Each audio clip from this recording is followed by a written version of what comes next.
सेलूत ढोक महाराजांची संगीत तुळशी रामकथा. पोशाख दी क्लथिंग हब मोंढा सेलू. संपूर्ण परिवाराच्या वस्त्र खरेदीचे समाधान. जिंतूर तालुक्यातील आवलगाव तांडा येथील रहिवासी बळीराम जाधव यांनी मंगरूळ तांडा येथे केलेल्या आत्महत्या प्रकरणी बोरी पोलीस ठाण्यात 11 जणांवर गुन्हा दाखल करण्यात आला आहे. ही घटना 21 मार्च रोजी सकाळी उघडकीस आली. याबाबतची माहिती याप्रमाणे. आवलगाव तांडा येथील बळीराम जाधव हे आपल्या सुनेला माहेरी सोडण्यासाठी मंगरूळ तांडा येथे आले होते. रात्री येथे मुक्कामी असताना सकाळी सापडत नसल्याने नातेवाईकांनी त्यांचा सर्वत्र शोध घेतला असता गावाच्या परिसरात असलेल्या एका लिंबाच्या झाडाला गळफास घेतलेल्या अवस्थेत त्यांचा मृतदेह सकाळी आढळून आला.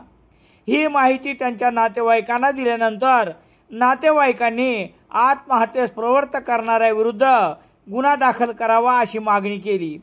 दरम्यान मृतदेहाचे शवविच्छेदन परभणी जिल्हा रुग्णालयात केल्यानंतर शनिवार 22 मार्च रोजी बोरी पोलीस 7 मैताचा मुलगा अशोक बळीराम जाधव यांनी दिलेल्या फिर्यादीवरून मंगरूळ तांडा येथील शेषराव शिवाजी राठोड, शेवंता शेषराव राठोड, सुनीता अशोक जाधव, सचिन शेषराव राठोड, संजय दगडूबा पवार, संदीप दगडूबा पवार, जीवन संजय पवार, अमोल भास्कर राठोड, माणिक भास्कर राठोड, अशोक राठोड, पांडू सोमल आढे राहणार केहाळ अशा एकूण 11 जणांवर गुन्हा दाखल करण्यात आला आहे.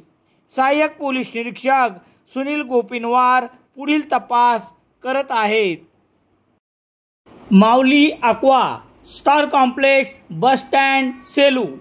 नामांकित कंपनीचे आरो वॉटर प्युरिफायर व आरो प्लांट विक्री व दुरुस्तीसाठी भेटा. Hanuman Kadam, Rameshwar Kadam, Mauli aqua star complex bus stand Selu.